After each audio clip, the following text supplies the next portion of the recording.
Part 11. I opened my eyes, hating myself. I'd nearly done it again. Nearly lost sight again. I tried doing to my dad what I'd done to Jake, beating him until there was nothing left. I sat up and pain shot through my neck. Jake. He was still alive. How though? His face had been beaten to mash, and he'd been shot with 5 or 6 slugs. I groaned, rising to my feet. Darkness surrounded me, with a single beam of light piercing through and illuminating drifting dust. The cave. Right, we were in the cave. Focus, Matt. I stumbled to Dad's flashlight and picked it up. The light was fainter now, thinner. The batteries must be nearly dead. How long I had been out? I brought a hand to my neck and massaged it, feeling like I'd spent the night doing my best impersonation of an owl. Eric! I called, my throat dry. God, I needed a drink. Dad? My light beam swept across the cavern, revealing only scattered books and splintered wooden tables. The place had been demolished. Only a handful of desks and tables still remained in one piece, and even they had their drawers pulled out and tossed. That's right, I remembered. I'd done that to find a weapon to fight Jake, and all Eric managed to do was find a scalpel. That was the best we had. Then Dad charged in and saved our asses. Until I fucked it up. I staggered forward, still feeling like I'd been hit by a Sasquatch-shaped truck. What the fuck was wrong with me? Jumping Dad like that?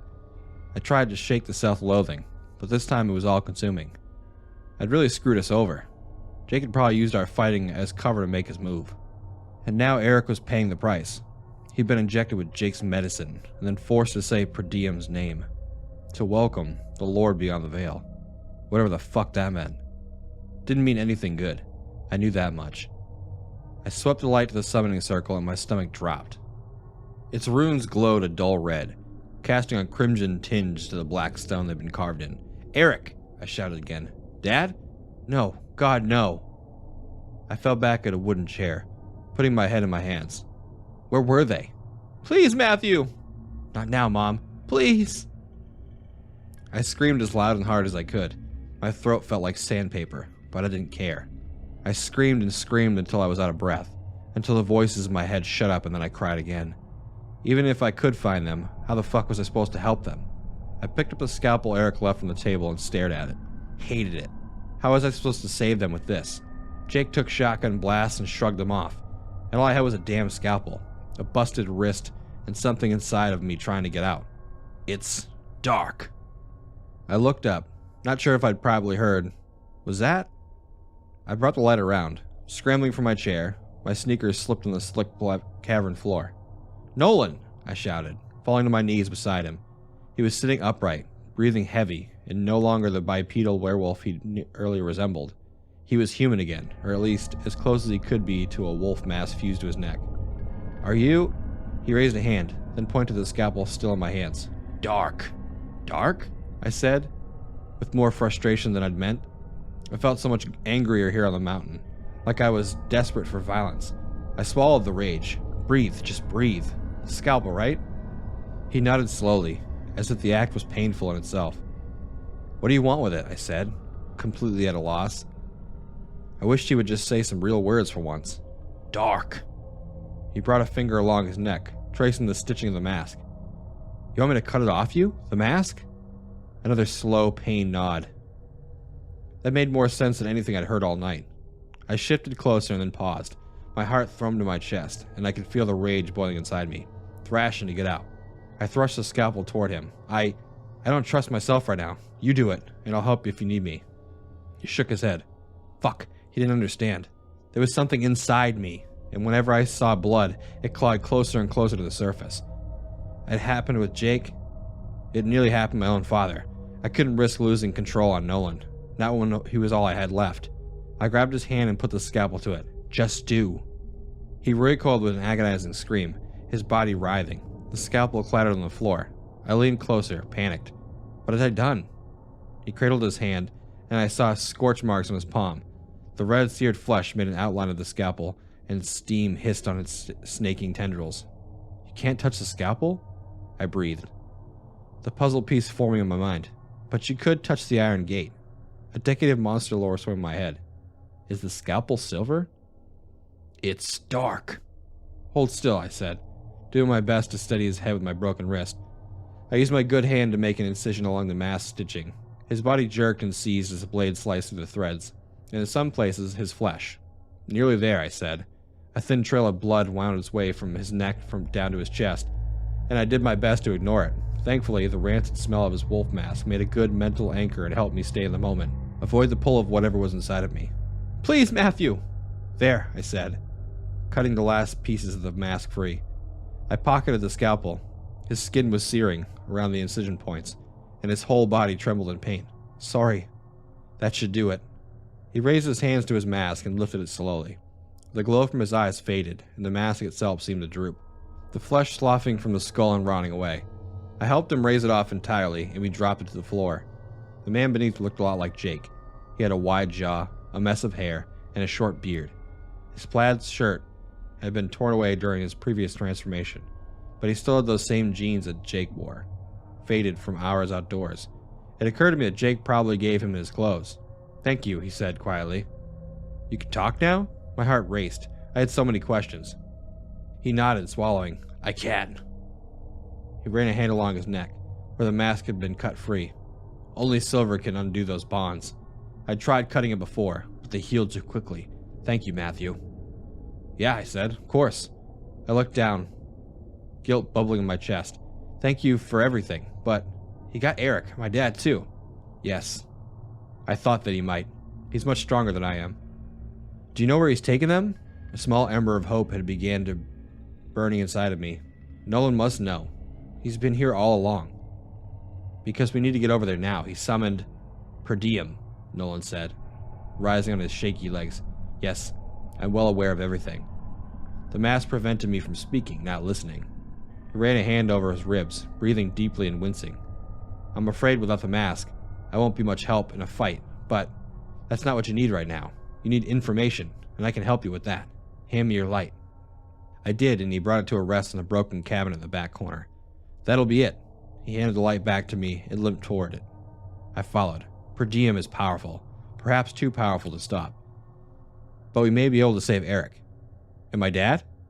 Nolan didn't answer. Reaching the cabinet, he rested his body against it for a moment, taking several deep breaths. His face looked a great deal worn than Jake's, with deep lines framing his eyes and a sallowness to his cheekbones. He looked like he was dying. I'll just be a moment, he said, just catching my breath. My brother, he did quite a number on me. He's insane, I said quietly. A question ate at me, and I decided I had to ask. It might be the only opportunity to learn the truth. Is it really Grandma's doing? Nolan smiled. A good question. He pulled a book from the shelf and began flipping through its pages. In early life, my mother was a writer. She loved the paranormal, cryptids, ghouls, and the like. And I was her biggest fan. He grunted, tossing the book and plucking another. He licked the tip of his thumb and cycled a few pages. I loved reading her stories. They enthralled me. Ah, excellent. This should be the proper text. He let his body slide down the cabinet, his fingers running across the page. I held the light above him. I spent 10 years in university studying medicine, and then when I returned, she was a different woman. Strange. Like something had gotten to her. Gotten to her? I sat down next to him. This was a side of my grandmother I never knew. A side of my family I never knew. Mom rarely spoke about anything that happened before Eric and I were born. She'd been obsessed with per diem at the time. I thought it was a bit artistic madness. You know, method acting, perhaps. Getting into character for another one of her stories. He laughed, each chuckle accentuating by a wince of pain. When she asked for my help with the science behind creating cryptids, well, I thought she was crazy, but she showed me a library of books she'd collected. He paused, taking a raspy breath. They described incredible things that shouldn't be possible. I stared into the dark of the cave, my voice barely a whisper. You helped her make Jake into what he is. My curiosity overcame my ethics, I confess. I agreed to another wince of pain. Attempt to experiment, but on the grounds it'd be done to me and me alone. He hung his head. It wasn't perfect, partly because I'd disregarded several aspects of the book that sounded too hokey for me, too ridiculous. I made myself into a werewolf, but an imperfect one. one who could never fully stop being a beast. He looked at me, his sunken eyes tired and remorseful. When I saw you boys up there, I wanted to kill you. I felt compelled to. I swallowed. But I didn't, he continued. I'm not sure what changed, but after seeing you two, a piece of me returned. A small sliver of humanity. Perhaps I decided to try and warn you later that day by the river, of the dark, of my mother's intentions. The book, I said. Mysteries of the Cryptids. Yes. He was flicking another page. I'd stuffed some of her research notes into an old novel she'd written. My hope was that if she saw you with it, she wouldn't grow suspicious. He tapped at the center of the page. Ah, here it is. The Light of Perdium. Give me a moment, please. I need to read this carefully. I did, using the time to reflect. 10 minutes ago I'd nearly given up, but then Nolan had given me hope.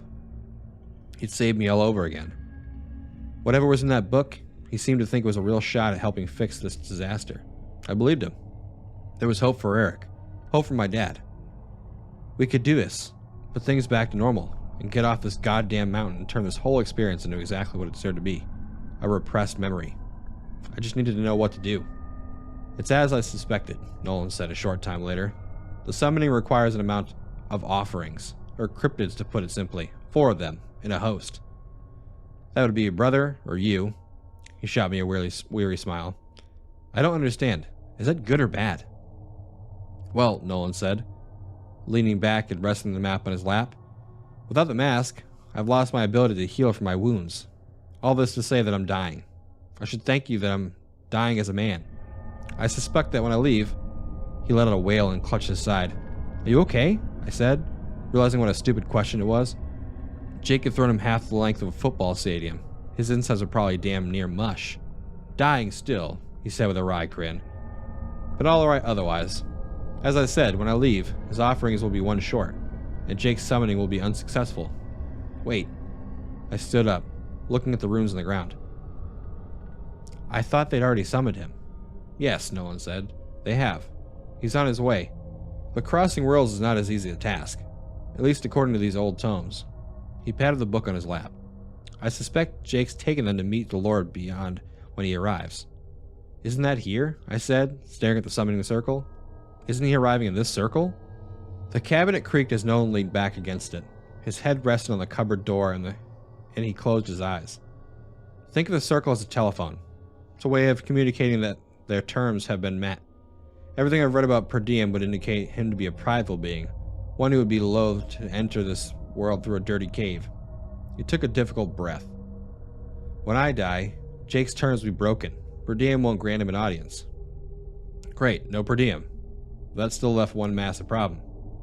Nolan, I said desperately, how do I stop Jake? How do I help our family? Silver, Nolan grimaced. Haven't you been paying attention? He gave me a grim smile. The trouble, of course, is getting the silver into my brother's heart. That's putting it lightly, I muttered. I doubted the scalpel was long enough to even reach his heart. Once my brother realizes, he said slowly, his words spaced by flinches of pain, that the summoning is being prevented by something, he's likely to realize I've passed on. I don't know what happens then. He's unpredictable, at the best of times. He coughed more blood, and it specked the book in his lap. What do I do? I said. There wasn't much time left, and there was so much I still didn't know. I can't kill Jake with a scalpel. How do I stop this? His head rolled to the side, looking towards something in the dark of the room. Operating table. Beneath it. My father's dagger. Grandpa's dagger? Eric and I hadn't known much about our late grandfather, only that he'd been an archaeologist in life. I stood, casting the light in the direction Nolan looked. Sure enough, there was an operating table there, though it felt generous to call it such. It was really more of a slab of wood with some leather straps dangling off it. Is the dagger silver? Nolan nodded. Not much, but it'll have to do. Now go on, get a head start on me. There was one last thing I had to know first, something important. When I was younger, Grandma gave me some of that serum. Why hadn't I changed yet? If she only gave it to you once, it wouldn't be enough. He took a moment to catch his breath. It takes several doses to induce the transformation. Then I'm not a cryptid? He shook his head. I sighed, relieved. There was one terror I could put to rest, at least for now. Thank you, I said, quietly. The truth was I had so much to say and no time to say it. I wanted to tell him that I was sorry for thinking he was a monster, that I was sorry for attacking him with a fire iron, that he had done more for me than he could ever know. But I didn't have time. "You're a good man," I said, rising to my feet. "Please know that." I hoped it was enough. It was a terrible feeling leaving my uncle to die here, in the cold darkness where his nightmare had been born. There wasn't any time. When this was finished, I'd come back and pull him out, give him a proper burial. But right now there's still lives I could save. Lives I needed to save. I made for the exit. "Matthew," Nolan wheezed. I paused, turning my ear toward him. "Don't listen to the voices." The forest was quiet at night. No sound of deer, no sound of birds, and not so much of a chirp of crickets. I sprinted through the woods, avoiding the main trails and sticking to the brush. Bramble and nettle clawed at my jacket. Branches hung low and caught me in the face, and the dirt, wet from the storm, shifted my every step. It didn't matter, though. I knew where I needed to be. The cabin was where all this had begun.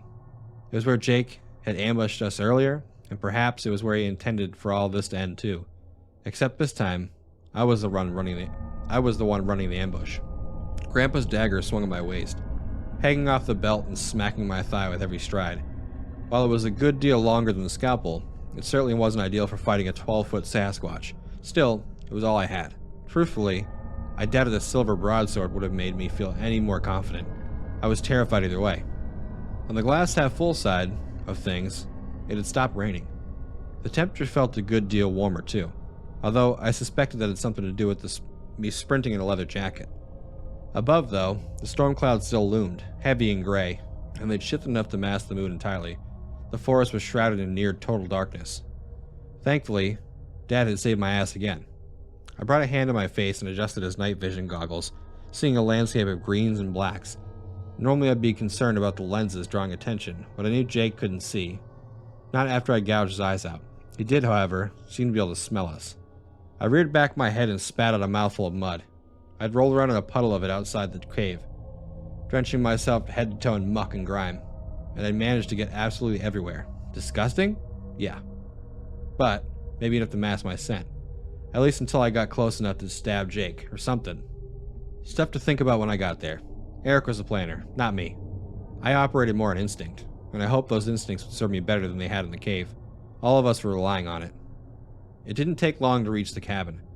I slunk along the last leg of the journey, careful not to make any sounds, since I'd figured Jake's ears were still in working order. Through the trees, I saw a weak light spilling from one of the windows, though no sign of any movement. I needed to get closer.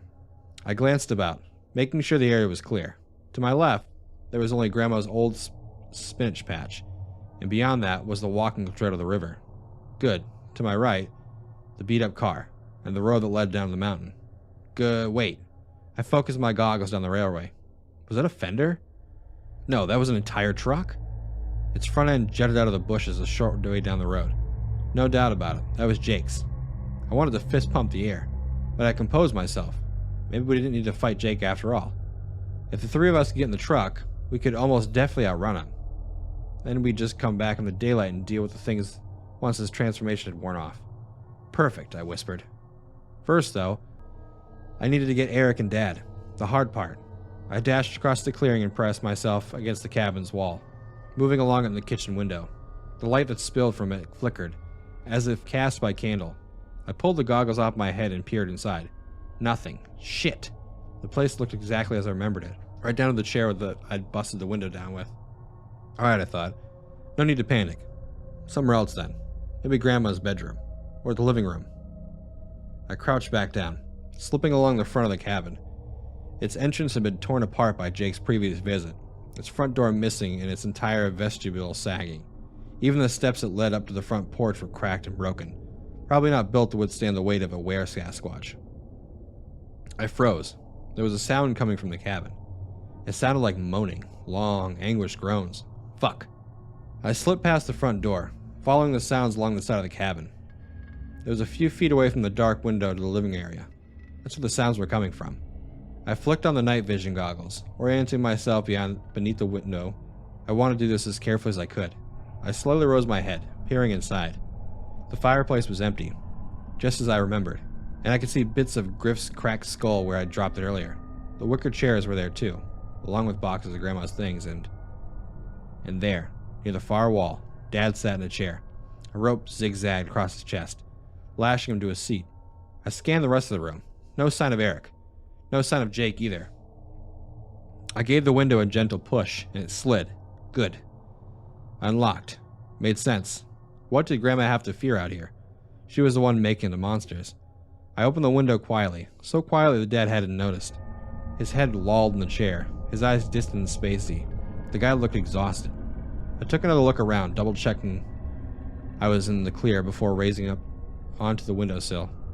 Once I was on it, I slowly lowered myself to the hardwood floor, again scanning the room. Nothing, just Dad and I. So good so far.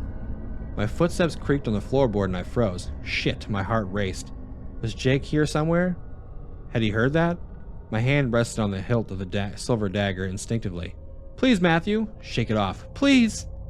Nothing. Either nobody heard the sound or nobody was here. I made my way to my dad, lifting the goggles off my eyes. Dad, I whispered, untying the ropes holding him to the chair. Where's Eric? No answer, just groans.